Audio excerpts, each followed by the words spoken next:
Amigos amantes de los animales, no olvidéis suscribiros para disfrutar de historias que os alegrarán el corazón. Vamos, a por la historia.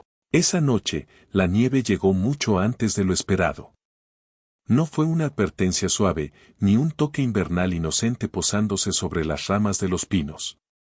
Fue un golpe seco. Como si el cielo hubiera jurado borrar y enterrar todo el mundo bajo sus pies, cayó sobre los hombros de la Sierra Madre Occidental como un manto pesado y blanco. Los árboles crujían impotentes bajo ese peso. Mientras el viento resonaba en las profundidades de los cañones, aullaba con una voz estremecedora que nunca antes había existido, algo que no parecía humano pero que, aún así, susurraba cosas profundas. Parecía intentar decir algo muy urgente, muy vital. Lobo lo escuchó. Lo sintió en lo más profundo de su alma. Sobre aquella roca desnuda que se extendía desde la ladera norte de la montaña, permanecía allí, inmóvil, como si fuera una pieza ancestral del paisaje, como si hubiera estado allí desde siempre y fuera a quedarse para siempre. Su pelaje gris plateado se mezclaba en una danza con la bruma que ascendía lentamente desde las profundidades del valle. Los pelos más oscuros y duros de su espalda se erizaron levemente justo en la base de su nuca. Pero no era por el frío. Había conocido el frío desde que abrió los ojos por primera vez en aquella guarida húmeda, desde aquellos días llenos de seguridad, hace 8 años, cuando su madre vivía y la manada aún no se había dispersado. El frío era su antiguo aliado. La verdadera razón era el olor que traía el viento. Algo se acercaba desde el este. Algo extraño e inquietante que nunca perteneció a estas tierras, a este bosque noble. Nuestros animales y bosques están otra vez en peligro. Lobo bajó el hocico hasta casi rozar la nieve, inhaló el aire hacia sus pulmones con un enfoque absoluto que solo poseen los maestros cazadores que han logrado sobrevivir al filtro de innumerables estaciones. Gasolina. El olor acre del metal caliente. Un cuero extraño mezclado con químicos. Y escondido en lo más profundo de todas estas capas artificiales, un sentimiento familiar que calaba hasta los huesos, el miedo. El miedo impotente de otros animales. Este olor metálico y punzante se pegó a su paladar como una advertencia severa que nunca podría ignorar. Su cola bajó lentamente. Sus ojos de color ámbar antiguo, que parecían guardar el calor y el cansancio de todos los amaneceres que había visto, se entrecerraron. Recordó. Hace 3 inviernos, el mismo olor siniestro se había filtrado en el corazón del bosque al sur. En aquel entonces era más joven, su sangre corría más rápido y era impulsivo. Tomando a 2 compañeros de su manada a su lado, se había lanzado hacia la fuente de ese olor sin pensar en qué consistía el peligro. Pero lo que encontraron no era un enemigo natural que pudieran derrotar con garras y dientes. Eran los hombres de las jaulas, que tenían redes metálicas que descendían del cielo como trampas invisibles. En esa noche negra, había perdido a Niebla, la joven hembra que corría al frente de la manada, brillando con su pelaje blanco como la nieve. Se la habían arrebatado de sus garras, llevándola a una oscuridad sin fondo. Lobo solo había escuchado cómo sus aullidos desgarradores se extinguían en la noche, sin poder hacer nada. Excepto aprender. Y Lobo había aprendido mucho desde aquella noche fatídica. Con un movimiento suave que fluía como el agua, imposible para una criatura de su tamaño, se deslizó hacia las profundidades del bosque. 42 kilogramos de músculo, hueso y memoria dolorosa avanzaban sin dañar una sola rama, sin delatar su rastro sobre la nieve fresca. Seguía un camino secreto, no marcado por señales visibles, sino tejido con los recuerdos grabados en su alma. El conocimiento íntimo de cada árbol caído, de cada arroyo congelado y de cada rincón resguardado donde el viento barría, le servía de guía. La manada dormía profundamente en un claro bajo el refugio de 3 pinos caídos. Ahora solo quedaban 5. Solo 5 quedaban de aquellos días concurridos en los que solían ser 12 almas. Los años habían sido muy duros y los humanos se habían vuelto aún más crueles. Aunque el bosque todavía parecía infinito, ya no era el refugio pacífico de los tiempos de su madre. Lobo observó a sus compañeros en silencio desde el borde del claro. La hembra más joven, a la que él llamaría Luna si los lobos pusieran nombres, se había encogido por el frío escondiendo sus patas bajo el cuerpo. Dos machos jóvenes se habían sumido en un sueño profundo tras una jornada de caza agotadora y sin resultados. La hembra mayor, con su oreja izquierda desgarrada por una pelea con un puma hace 2 veranos, esperaba alerta, como siempre, con un ojo medio abierto. Lobo emitió un sonido casi imperceptible desde lo más profundo de su garganta. No era un aullido ni un gruñido, era algo intermedio, un susurro que solo podía entenderse con el corazón. La hembra de la oreja desgarrada levantó la cabeza como una flecha. Sus ojos se encontraron en la oscuridad. La loba olfateó el aire, arrugando el hocico con disgusto. Y en esa milésima de segundo, Lobo vio que ella también comprendía la realidad. Tal vez el peligro aún no estaba encima de ellos, pero venía. Se acercaba con la certeza pesada e inevitable de la nieve que caía a grandes copos. Lobo tomó una decisión. No iba a levantar a todos para que perecieran en medio de la tormenta. Porque esa era la mayor arma de los hombres de las jaulas, presas que huyen sin pensar, desorientadas por el miedo. En su lugar, con un movimiento casi imperceptible de cabeza, le dijo a la hembra de la oreja desgarrada, «Quédate». Le indicó que cuidara de los demás, que esperara. Y luego, cargando con ese pesado fardo sobre sus hombros, se puso en marcha solo hacia el este, hacia la oscuridad de donde provenía el olor. El vehículo estaba estacionado en una vieja carretera forestal abandonada que cortaba la ladera como un cuchillo a 2500 metros de altitud. Era un camino borrado de los mapas oficiales, abandonado a su suerte por el gobierno hace 15 años tras el colapso de un puente, pero que aquellos que conocían el lenguaje de las montañas sabían que aún podía cruzarse con el vehículo adecuado. Y el vehículo que tenían era más que adecuado para esta naturaleza salvaje. Una camioneta con la matrícula oculta por el lodo, con la carrocería reforzada como una armadura y cristales negros que escondían la oscuridad de su interior. Atrás, en la caja oculta bajo una lona de camuflaje, había 3 jaulas de metal frío. Lamentablemente, 2 de ellas ya no estaban vacías, los sonidos de respiraciones melancólicas que venían del interior se mezclaban con la frialdad del metal. Diego Fuentes, quien solo consideraba apropiado para sí mismo el apodo de El Cazador en esos oscuros foros donde se comercializa la vida silvestre ilegal, encendió un cigarrillo con manos temblorosas y se centró en la pálida pantalla de su teléfono. La señal agonizaba en este rincón remoto de la montaña, solo tenía 2 rayas, pero era suficiente para recibir la sucia noticia que esperaba. Un comprador en Monterrey ofrecía 50,000 pesos por el ocelote en la jaula. Otro en la Ciudad de México estaba dispuesto a pagar el doble por un botín más raro y majestuoso. Exactamente por una presa tan noble como el lobo mexicano. Dios, protege a nuestros animales de las personas crueles. Diego era un hombre de unos 40 y tantos años, con un cuerpo robusto y manos enormes que le daban una presencia intimidante, lo más importante. Tenía un rostro gélido que parecía haber borrado de su memoria la calidez de una sonrisa real. Había tragado el polvo de este comercio oscuro, de este camino sucio, durante 15 largos años. Comenzó su carrera con pequeños pasos, con reptiles como iguanas y raras serpientes de cascabel albinas que se vendían rápidamente en los mercados asiáticos. Sin embargo, con el tiempo, con la paciencia de un cazador y una frialdad metódica, escaló hacia lo más valioso, hacia lo más estrictamente protegido y hacia la cima de la vida silvestre, lo más peligroso de capturar. Porque en su mundo, la dificultad no era solo un obstáculo a superar, sino la parte más grande de la etiqueta del precio. Cuanto más prohibida era la existencia de un ser vivo, más incalculable era su valor. A su derecha, apoyado contra la carrocería de la camioneta, estaba Flaco fumando su cigarrillo en silencio. Era alto, delgado y sus ojos estaban en constante movimiento, como si persiguieran una presa invisible. Él era el rastreador del grupo.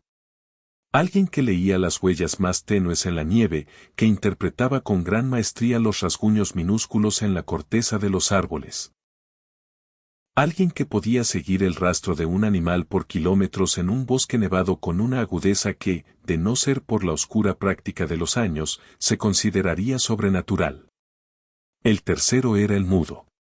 No es que fuera mudo de nacimiento, era simplemente su elección silenciosa e inquietante. Hace años decidió que, en la mayoría de los casos, las palabras eran vanas y desde entonces solo abría la boca cuando no quedaba otra salida. Era el más joven y fuerte de los tres. Montaba las trampas con una eficiencia gélida que a veces incluso estremecía a Diego. «Flaco», dijo Diego, aplastando su cigarrillo terminado bajo la suela de su bota contra la nieve. ¿Hacia qué lado se extendían las huellas de los lobos? Flaco señaló hacia el norte sin la menor duda. Subían hacia la cresta. Una manada pequeña, 5 o 6 ejemplares como mucho. Pero el líder es muy grande. Sus pasos son largos, equilibra su peso hacia adelante de forma tan balanceada. Es un macho adulto completo. Hizo una pausa y calculó cifras en su mente. Vale una fortuna. Diego asintió lentamente. Un lobo mexicano adulto, capturado vivo y sin heridas. El último comprador con el que habló había susurrado una cifra con tantos ceros que Diego tuvo que limpiar la pantalla 2 veces y volver a leer. En este mundo, había personas con suficiente poder para comprar el silencio y las fronteras, dispuestas a pagar cualquier cosa por mantener en su propia prisión a una leyenda que estaba a punto de extinguirse en el mundo exterior. Al amanecer, dijo Diego, con voz gélida. En cuanto amaine la tormenta, iremos tras él. Sin embargo, en ese momento, no se dieron cuenta del lobo que los observaba desde la oscuridad. No lo vieron porque el lobo no quería ser visto en absoluto. Detrás de los densos pinos donde las ramas se doblaban hasta el suelo por el peso de la nieve formando una cortina perfecta, se había quedado congelado como una estatua a exactamente 80 metros de ellos. Observaba. Analizaba. Su mente antigua, afilada por millones de años de instinto de supervivencia, grababa todo lo que veía en su memoria con una precisión absoluta, sin necesidad de palabras. 3 hombres. Un gigante de metal. Jaulas. El olor acre de otros seres atrapados se mezclaba con el viento desde la caja de la camioneta con una claridad aterradora. Un ocelote. Y otro ser más pequeño, mucho más asustado, algo que el lobo reconoció como un animal joven, tal vez un cervatillo, tal vez un aliento inocente que no debería estar atrapado dentro de ese metal frío en el corazón de esta tormenta de nieve a 2500 metros de altura. Lobo permaneció allí durante 20 minutos exactos, sin siquiera exhalar, sin que se moviera ni un solo pelo de su cuerpo. Los hombres ni siquiera lo notaron. Se amontonaron en el vehículo, encendieron el motor ruidosamente para calentar sus huesos y apagaron las luces exteriores una por una. Desde el interior, en medio del noble silencio del bosque nevado, se elevaba el murmullo de una radio fuera de lugar, una melodía norteña apenas perceptible. Y fue en ese momento cuando Lobo realizó ese movimiento que desafiaba la lógica, algo que ningún experto en comportamiento animal o manual científico podría haber previsto jamás. En silencio, se dirigió hacia el oeste. No iba hacia la manada. Tampoco huía del peligro sin mirar atrás. Iba hacia el oeste, hacia donde se encontraba aquella estructura que Lobo había observado desde lejos y en silencio muchas veces, al borde del camino que serpenteaba hasta las faldas del bosque a 6 kilómetros de distancia. Una pequeña cabaña construida con la fría combinación de madera y metal, con una antena que se extendía hacia el cielo en su techo y otro vehículo esperando afuera. Una máquina que olía muy diferente a los vehículos acres de los hombres de las jaulas. Un olor que olía a papel, mezclado con el aroma de comidas humanas simples, algo que Lobo no podía nombrar exactamente pero que asociaba con una sola cosa en su memoria, la ausencia de miedo animal. Basándose en sus propias experiencias, Lobo asociaba este olor con ese poder desconocido del que los hombres de las jaulas huían despavoridos. Bajo sus patas, con 3 metros de nieve fresca y una tormenta salvaje que no tenía intención de cesar, Lobo ya no solo caminaba, sino que corría como si volara. A esas mismas horas, el inspector Aurelio Ramírez llevaba atrapado exactamente 3 días en ese puesto de vigilancia forestal y aún no se había topado ni con la sombra de una sola criatura salvaje. Tenía 47 años. Había consumido 18 años en la Policía Federal y los últimos 6 los había pasado especializándose en el tráfico ilegal de vida silvestre, al cual había dedicado su alma. Había aprendido a ser paciente de la vida misma. Sabía que este trabajo, a diferencia de esas películas ostentosas, en realidad consistía únicamente en esperar. Amanecer en sillas frías e incómodas bebiendo un café pésimo, mirar durante horas esas pantallas de monitoreo sin alma que rara vez mostraban actividad, y convencerse a sí mismo de que ese gran momento de entrar en acción llegaría inevitablemente algún día. La denuncia había llegado hacía exactamente una semana. Un informante que se movía por los bordes de ese oscuro submundo donde los seres protegidos se convertían en mercancía, oculto tras un secreto absoluto, había filtrado ese nombre tóxico, Diego Fuentes. El cazador. Un hombre que durante años había caminado a sus anchas por las profundidades de la Sierra Madre con esa armadura de impunidad que resultaría un grave insulto para cualquier persona con conciencia que conociera la magnitud del daño que dejaba atrás. Ramírez había venido aquí solo. Porque la operación aún estaba en esa delicada fase de preparación preliminar. No tenía ni una orden de arresto en sus manos ni el apoyo de una unidad táctica a sus espaldas. Estaba allí solo para confirmar la presencia, determinar las rutas que seguían los cazadores y construir ese caso legal inquebrantable que entregaría a los criminales a las garras de la justicia. Era un hombre metódico, que cuidaba cada detalle. Había aprendido por amargas experiencias que cada movimiento mal planificado resultaba en que los criminales se fueran tranquilamente y él se quedara a solas con los gritos silenciosos de las víctimas. Eran cerca de las 2 de la mañana cuando escuchó aquel sonido que rompió el silencio sofocante de la nieve. No era el aullido del viento. Ni el crujido de un árbol cayendo. Era un sonido deliberado y decidido, con un ritmo específico. Esos pasos que resonaban sobre la nieve compacta no se acercaban a la puerta de la cabaña por casualidad, sino con una intención clara. Ramírez apagó la lámpara de mesa con un solo movimiento y esperó en la oscuridad conteniendo la respiración. Los pasos se cortaron en seco a pocos metros de la puerta. Y justo en ese momento, comenzó aquel aullido. No era uno de esos aullidos melancólicos y ondulantes que Ramírez había escuchado desde lejos en otras noches de vigilancia, filtrándose a través de kilómetros de bosque. Este era muy diferente. Corto, agudo y directo. Se repitió exactamente 3 veces con intervalos perfectos, como si alguien estuviera llamando a la puerta con un código secreto. Ramírez se quedó rígido como una estatua durante 10 segundos. Luego, lentamente, se deslizó hacia esa pequeña ventana que daba al norte sin hacer crujir el suelo y miró hacia la oscuridad cubierta de blanco. Sobre la nieve, a solo 4 metros de la puerta, una silueta iluminada por el pálido reflejo blanco del cielo nublado. El lobo más majestuoso y grande que Ramírez había visto o podido imaginar en su vida estaba allí, simplemente parado. Si aún no te has suscrito, me haría muy feliz contar con tu apoyo. Nuestra comunidad amante de los animales te necesita para seguir compartiendo más compasión y amor. Déjame tus comentarios, me encantará leerte. Sigue con nosotros y acompáñanos a difundir cada día más amor por los animales. Ramírez no respiró durante un momento largo. No era miedo exactamente lo que sentía.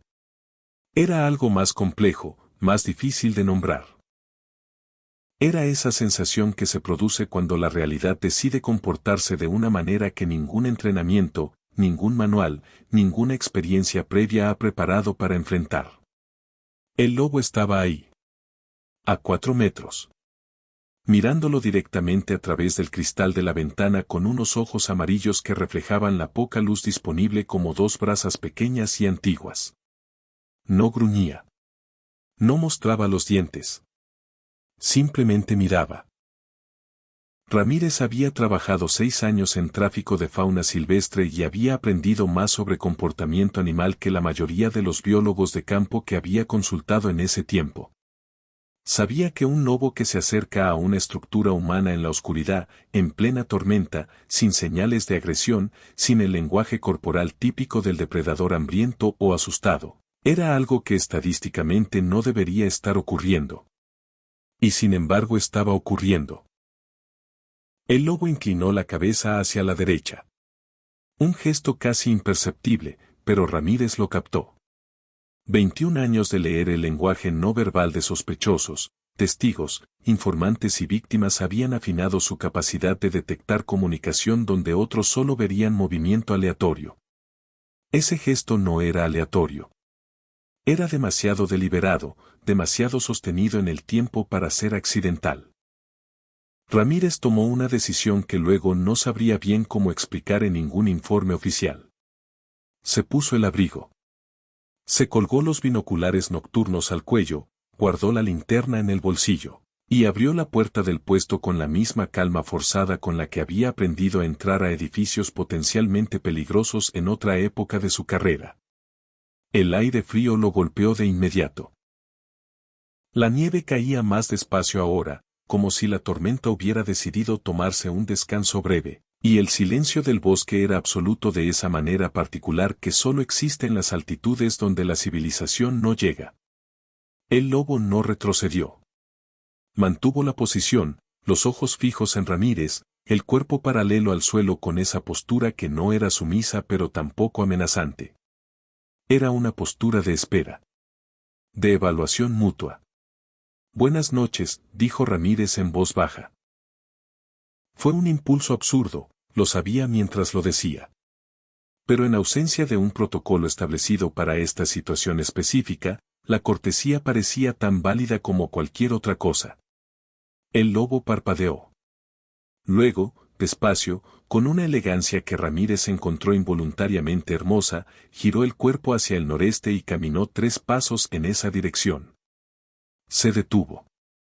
Miró hacia atrás sobre el hombro. Y esperó. Ramírez permaneció inmóvil durante 10 segundos completos.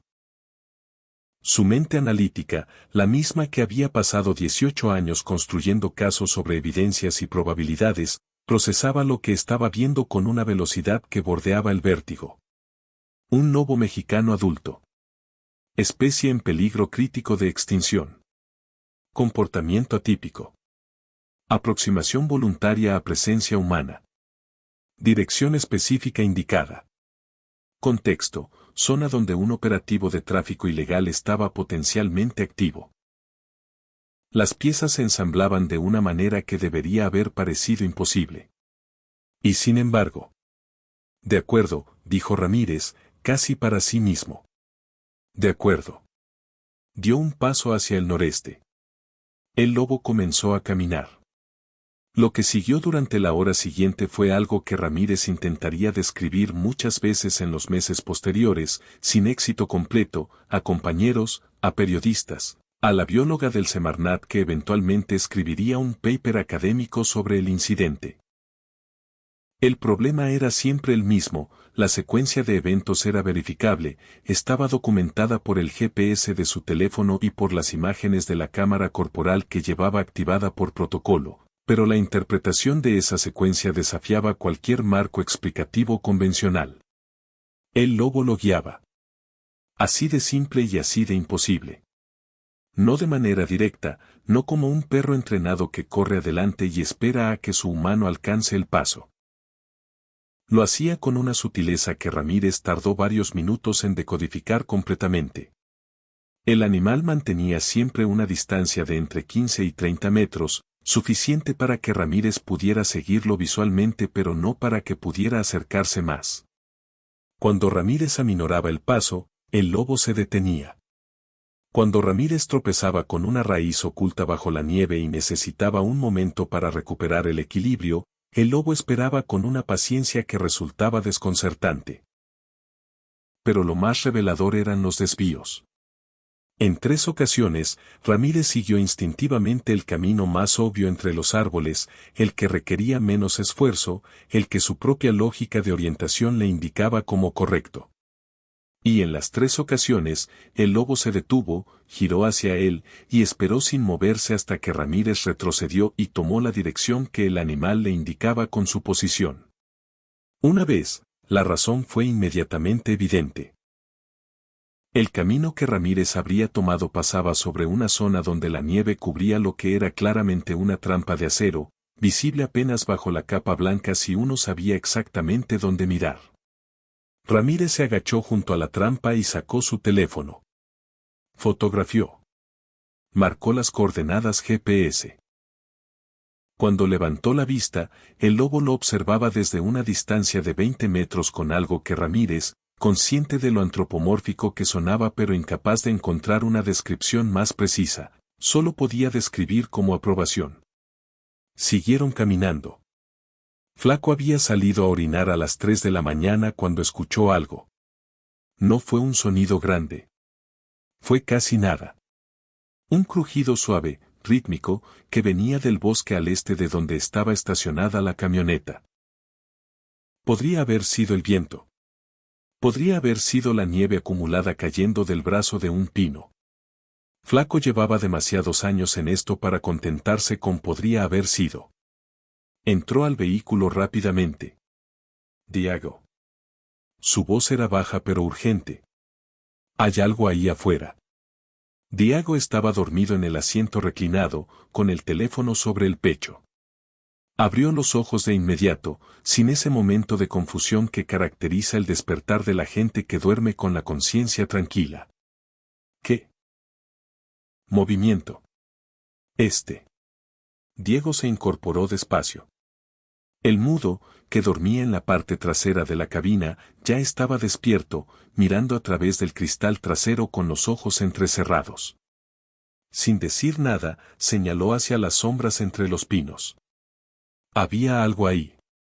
Diego encendió la linterna táctica con cuidado, apuntando hacia abajo primero, moderando la intensidad de las para no crear un punto de luz visible desde lejos. Luego lo elevó despacio hacia la línea de los árboles. Nada. Solo pinos. Solo nieve. Solo el vacío blanco y silencioso del bosque a las 3 de la mañana. Animales, dijo Diego. Pero su voz no tenía la convicción habitual. Duérmete. Flaco no respondió. Siguió mirando hacia afuera durante varios minutos más, con esa intuición de depredador entrenado que reconoce la presencia de algo sin poder definir qué. Había algo en el bosque. Algo que observaba. Tenía razón, aunque nunca supo exactamente cuánta. Lobo había pasado a 20 metros de la camioneta en silencio absoluto, sin que ninguno de los 3 hombres lo detectara. No había ido a investigar el vehículo ni a confrontar a sus ocupantes. Había ido a asegurarse de que Ramírez llegara por el camino correcto, y para eso necesitaba conocer la posición exacta del vehículo en ese momento. Ahora la sabía. Ramírez llevaba 50 minutos caminando cuando el lobo se detuvo de manera diferente a todas las anteriores. Hasta ese momento, las paradas del animal habían sido breves, funcionales, orientadas a verificar que Ramírez lo seguía. Esta parada fue otra cosa. El lobo se tumbó en la nieve con las patas delanteras extendidas hacia adelante, la cabeza levantada, el cuerpo bajo. Una postura que cualquier biólogo habría reconocido de inmediato como la posición de observación cautelosa que los lobos adoptan cuando están cerca de una presa o de un peligro del que no quieren alertar con el movimiento. Ramírez se detuvo. Se agachó despacio. Y entonces lo vio. A unos 120 metros cuesta abajo, parcialmente oculto entre los pinos, el perfil inconfundible de una camioneta negra. Sin luces. Sin movimiento visible.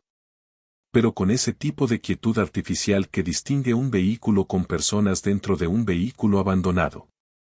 El corazón de Ramírez aceleró. Sacó los binoculares nocturnos con movimientos lentos y deliberados. Enfocó. La camioneta era exactamente lo que el soplo había descrito. Sin placas visibles en el ángulo que tenía, lona de camuflaje sobre la caja trasera.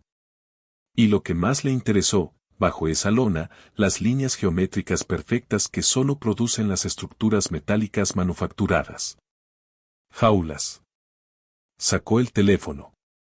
Sin linterna, sin flash, con el brillo de la pantalla al mínimo. Fotografió. Fotografió de nuevo desde otro ángulo. Las coordenadas GPS quedaron registradas automáticamente en cada imagen. Luego hizo algo que había estado calculando durante los últimos 20 minutos de caminata, llamó.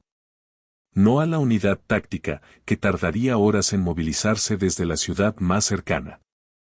Llamó al teniente Herrera, su contacto directo, un hombre que atendía el teléfono a cualquier hora porque tenía la misma enfermedad profesional que Ramírez, la incapacidad de desconectarse completamente.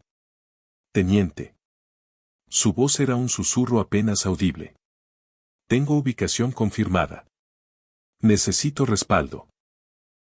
Camino forestal abandonado, ladera norte, coordenadas en mensaje de texto ahora mismo.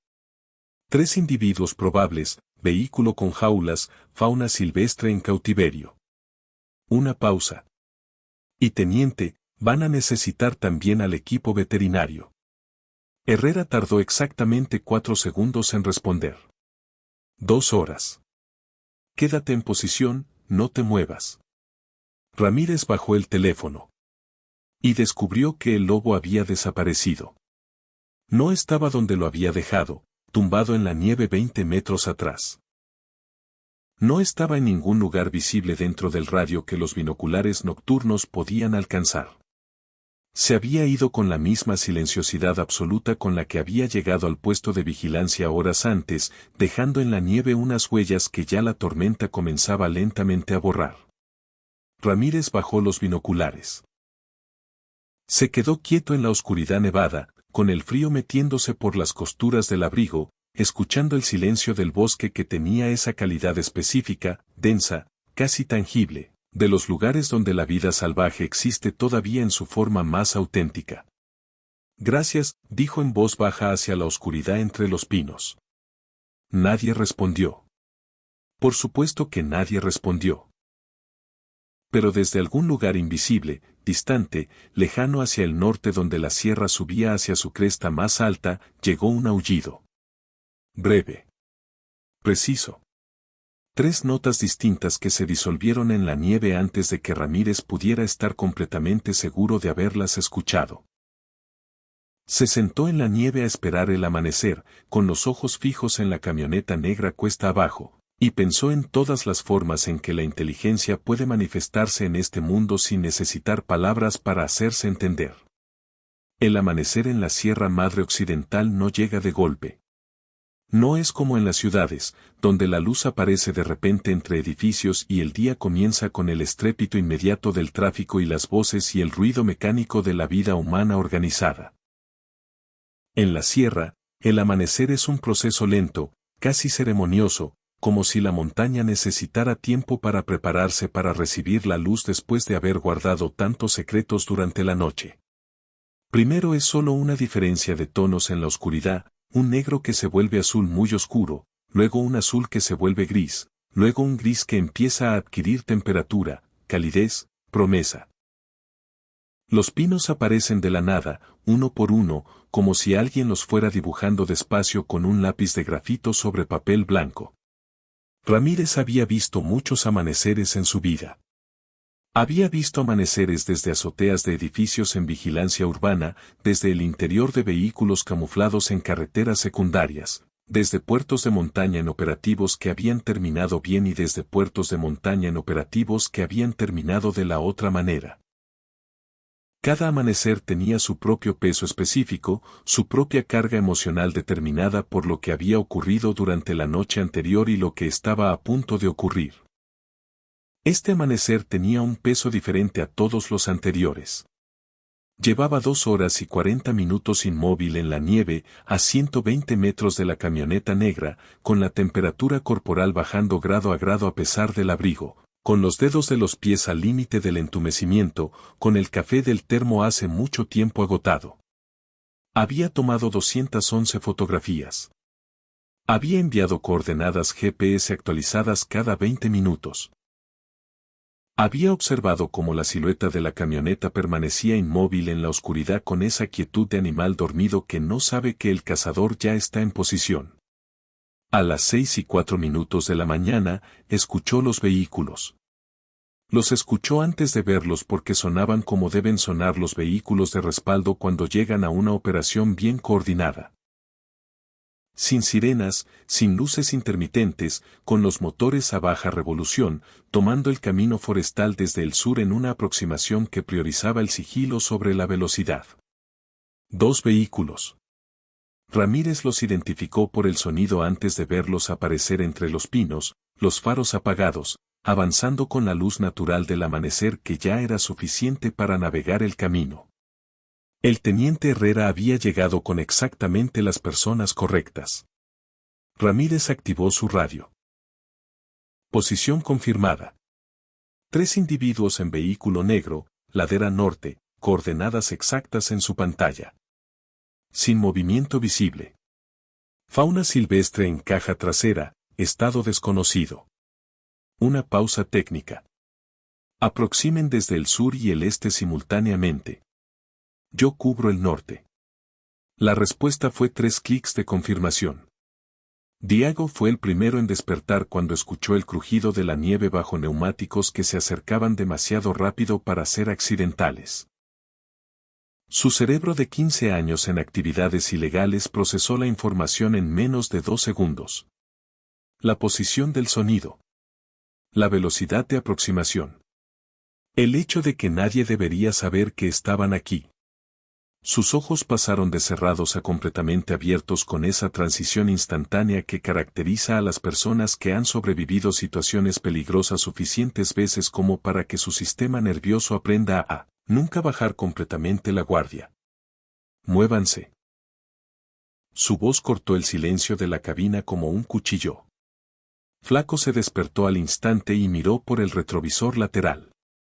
Lo que vio le heló algo que no era la temperatura exterior. 2 vehículos, sin placas visibles pero con esa configuración inconfundible de los coches de operativos policiales, cerrando desde 2 direcciones. El mudo ya tenía la mano en la manija de la puerta. No. La voz de Diego fue un golpe seco. No corran. Si corremos les damos lo que necesitan.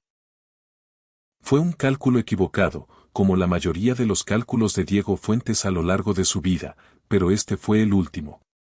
Porque en el momento en que Diego tomó esa decisión de no huir, en el momento en que los 3 hombres eligieron permanecer en el vehículo confiando en que la falta de evidencia directa les daría margen legal de maniobra, los agentes de Herrera ya estaban en posición.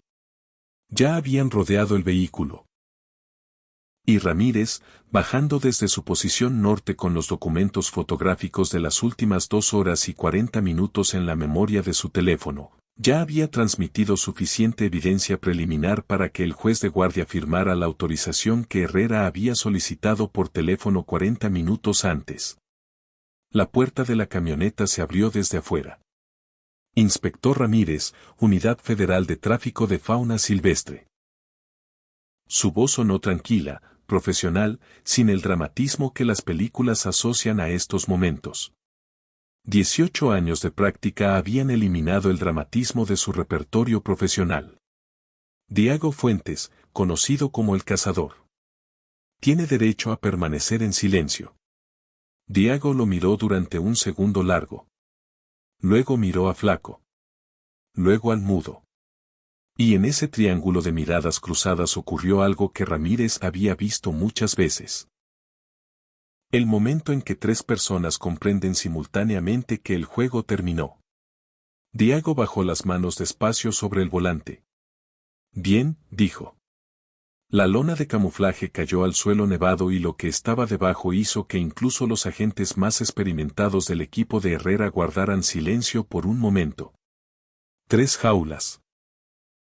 La primera contenía un ocelote hembra, adulta, con el pelaje moteado opaco por el estrés y la deshidratación, acurrucada en el rincón más alejado de la jaula con los ojos semicerrados.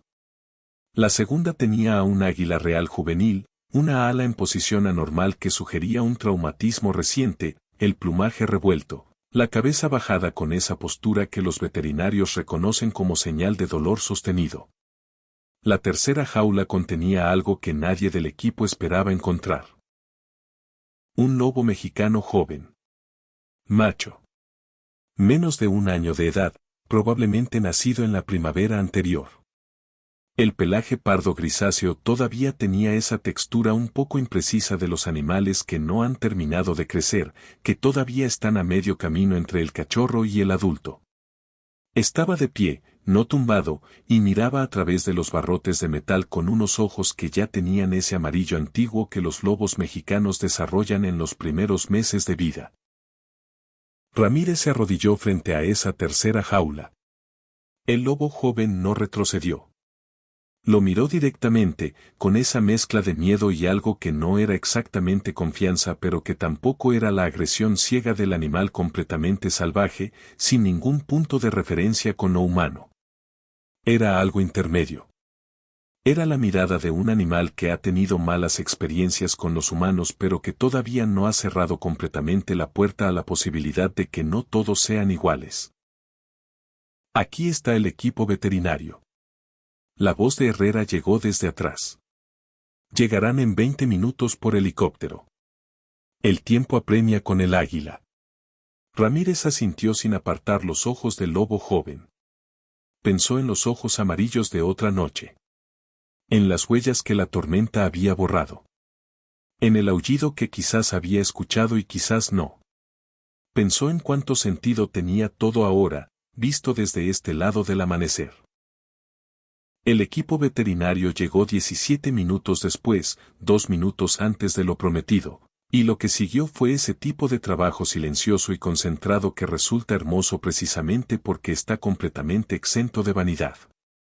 Una veterinaria joven con trenzas negras y manos que se movían con una seguridad absoluta examinó al águila primero, confirmó la fractura en el ala, administró analgésicos, inmovilizó. Le llevó 8 minutos.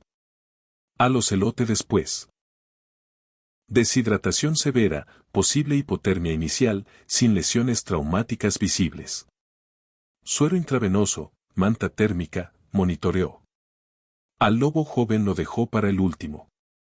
Es el más estresado de los 3, dijo la veterinaria, cuyo apellido era Contreras y que llevaba 12 años trabajando con fauna silvestre en recuperación, pero físicamente es el que mejor está.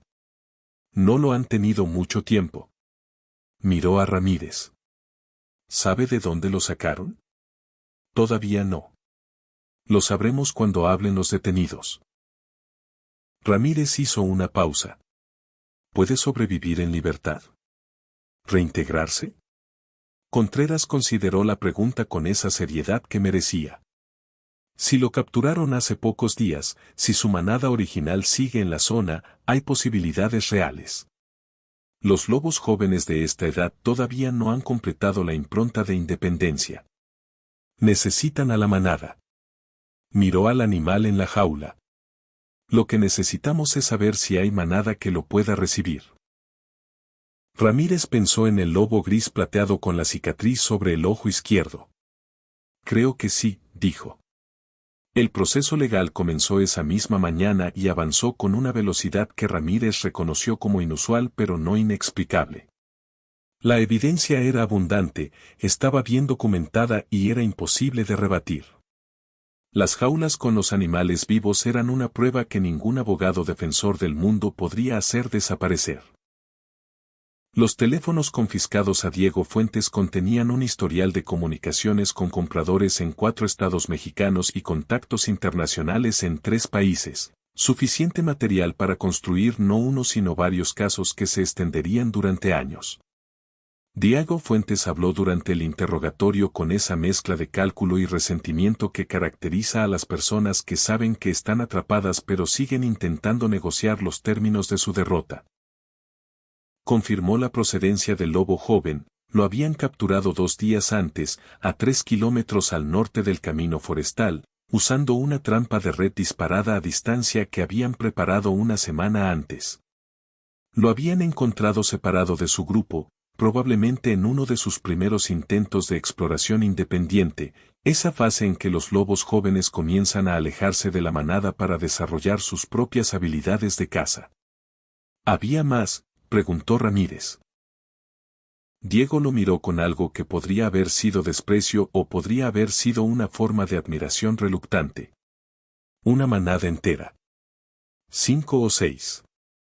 El líder era grande, gris. Los habíamos estado siguiendo 3 días. Una pausa. Nunca pudimos acercarnos lo suficiente. El líder siempre nos detectaba antes. Ramírez no respondió. Escribió la información en su bloc de notas con letra cuidadosa y regular, y pensó en lo que Diego Fuentes nunca sabría. Que el líder no solo los había detectado, sino que había decidido actuar. Que había convertido una situación de peligro pasivo en una operación activa. Que había recorrido 6 kilómetros en plena tormenta de nieve para llamar a una puerta que no tendría ninguna razón de saber que existía, a menos que llevara tiempo observando, registrando, aprendiendo. A menos que fuera exactamente tan inteligente como sus ojos amarillos sugerían. La liberación del lobo joven se realizó 4 días después. No fue un acto ceremonioso, no fue una liberación con público y cámaras y discursos sobre conservación, aunque en los meses siguientes el caso atraería exactamente esa clase de atención mediática. Fue algo discreto y deliberado, coordinado por la bióloga del Semarnat que había viajado desde la Ciudad de México cuando los detalles del operativo comenzaron a circular en los canales institucionales.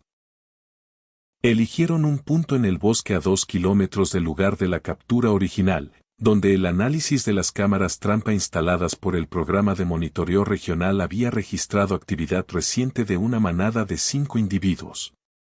Instalaron el equipo de seguimiento, un collar de telemetría ligero, diseñado para caer solo en 18 meses, que permitiría rastrear los movimientos del animal sin interferir con su reintegración. La bióloga, cuyo nombre era Dra. Vargas, abrió la puerta de la jaula de transporte con un movimiento lento y preciso. El lobo joven salió despacio. Puso las patas delanteras sobre la nieve fresca con una cautela que podría haber parecido vacilación pero que Ramírez, observando desde atrás a distancia respetuosa, identificó como algo diferente. Era evaluación. Era el proceso de un animal que recalibra su relación con un espacio que reconoce pero que necesita verificar de nuevo después de días de ausencia. Olfateó el aire con esa concentración total que Ramírez ya conocía. La cabeza giró lentamente hacia el norte. Se quedó inmóvil durante un momento que pareció más largo de lo que realmente fue. Y entonces corrió. No corrió como un animal asustado que huye. Corrió como un animal que sabe exactamente hacia dónde va. Con esa economía de movimiento elegante que los lobos desarrollan cuando el terreno les es familiar y el destino está claro. En 10 segundos había cruzado el claro y desaparecido entre los pinos, sin mirar atrás, sin dudar, siguiendo alguna línea invisible que solo él podía ver. Ramírez observó el punto entre los árboles donde el lobo joven había desaparecido. El bosque era silencioso. La nieve brillaba bajo un sol de invierno que calentaba sin convencer todavía, ese sol de altitud que da luz antes que temperatura. Los pinos proyectaban sombras largas y azules sobre el manto blanco. Y entonces llegó. Desde el norte. Desde algún lugar en las laderas altas que la vista no alcanzaba. Un aullido que comenzó bajo y fue subiendo, largo y continuo, con esa calidad resonante que los lobos usan en distancias grandes cuando quieren que su voz viaje kilómetros. No era el aullido de alarma. No era el aullido de caza. Era el aullido de reconocimiento, de llamada, de bienvenida. Y un segundo después, desde mucho más cerca, desde el punto entre los pinos donde el lobo joven había desaparecido hace menos de un minuto, llegó la respuesta. Más joven, menos profunda, pero construida sobre la misma arquitectura sonora, como una voz que todavía no ha alcanzado su versión definitiva pero que ya contiene todas las notas que algún día tendrá. La doctora Vargas tenía el monitor de telemetría en la mano. Señal activa. Se mueve hacia el norte a buena velocidad. Levantó los ojos del monitor hacia los árboles. Va directo hacia el grupo. Nadie dijo nada durante un momento. Ramírez volvió al puesto de vigilancia esa tarde para recoger su equipo y cerrar formalmente la fase preliminar del operativo. El caso principal continuaría durante meses, con audiencias y evidencias y la maquinaria lenta pero en este caso bien engrasada de la justicia institucional. Diego Fuentes, Flaco y el Mudo habían sido trasladados a instalaciones de detención en la ciudad más cercana. El Ocelote estaba en recuperación en un centro especializado en Jalisco. El Águila Real había sido intervenida quirúrgicamente y los pronósticos eran cautelosamente positivos. El puesto estaba exactamente como lo había dejado hacía 4 días, el café frío en la taza, los mapas extendidos sobre la mesa, la pantalla de monitoreo todavía encendida con el salvapantallas activado. Recogió sus cosas con la meticulosidad de siempre, sin dejar rastro innecesario. Antes de cerrar la puerta, miró hacia la ventana norte. Hacia el punto exacto donde, 4 noches antes, había visto por primera vez los ojos amarillos a través del cristal. No había nadie ahí. El espacio frente a la ventana era solo nieve y árboles y la luz declinante de una tarde de invierno que empezaba a prepararse para otra noche fría. Pero en la nieve, perfectamente conservadas bajo el alero que las había protegido del nuevo temporal de los últimos días, estaban las huellas. 4 huellas grandes, cada una del tamaño de la palma de la mano de un hombre adulto, en la posición exacta donde el lobo había estado parado cuando Ramírez lo vio por primera vez. Huellas que la nieve posterior no había borrado, preservadas por el accidente afortunado del alero y el ángulo del viento. Ramírez sacó el teléfono. Las fotografió con la misma atención cuidadosa con la que había fotografiado la camioneta negra y las jaulas y todas las evidencias de los últimos días. Guardó las imágenes en la misma carpeta. Porque para él, para su reconstrucción personal de lo que había ocurrido en estas montañas durante estos 4 días, esas huellas eran tan importantes como cualquier otra evidencia. Eran el principio de todo. Cerró la puerta del puesto, subió al vehículo, y comenzó el descenso por la ladera nevada hacia el camino principal. A mitad del descenso, en un punto donde el camino giraba y los pinos se abrían brevemente a un claro con vista hacia las crestas del norte, frenó el vehículo. No por ningún motivo concreto. Por un impulso que no habría sabido justificar con palabras. Miró hacia las crestas. La luz de la tarde las bañaba con ese dorado horizontal que solo existe en los últimos 20 minutos antes del ocaso, cuando el sol rasante convierte la nieve en algo que parece iluminado desde dentro. Los pinos proyectaban su silueta oscura contra ese fondo dorado y blanco. Las crestas eran silenciosas, majestuosas, con esa indiferencia hermosa de los lugares que existían mucho antes que los humanos llegaran a verlos y existirán mucho después de que los humanos dejen de hacerlo. Y entonces, en la cresta más alta, donde la nieve se encontraba con el cielo en una línea perfecta, apareció una silueta. Estaba de pie sobre la roca más prominente, inmóvil, perfectamente recortada contra la luz dorada. Grande. De pelaje gris plateado que el sol de ocaso convertía en algo casi luminoso. Con esa postura de quien ha elegido ese punto exacto no por accidente sino porque desde ahí se puede ver todo, el bosque, el camino, el vehículo detenido en el claro. Ramírez no pudo ver los ojos desde esa distancia. Pero los recordó. Ese amarillo antiguo. Esa inteligencia que no necesitaba palabras. Esa decisión tomada en la soledad de una tormenta de nieve que había cambiado el destino de varios animales, de 3 hombres que ahora enfrentaban la justicia, y de un inspector de policía que nunca volvería a mirar un bosque de la misma manera. La silueta permaneció inmóvil durante un momento más. Luego, con esa elegancia que Ramírez ya había aprendido a reconocer, giró y desapareció por el lado norte de la cresta. Un paso, 2 pasos, y el perfil dorado quedó vacío, solo roca y cielo y la luz que ya comenzaba a transformarse en el azul previo a la noche. Ramírez permaneció un minuto más con el vehículo detenido. No porque esperara que el lobo volviera. Sabía que no volvería. Los lobos que han completado lo que vinieron a hacer no tienen ninguna razón para repetir el gesto. El trabajo estaba hecho. La manada estaba completa otra vez. El bosque estaba, al menos por esta noche, un poco más seguro. Ramírez arrancó el vehículo y continuó el descenso.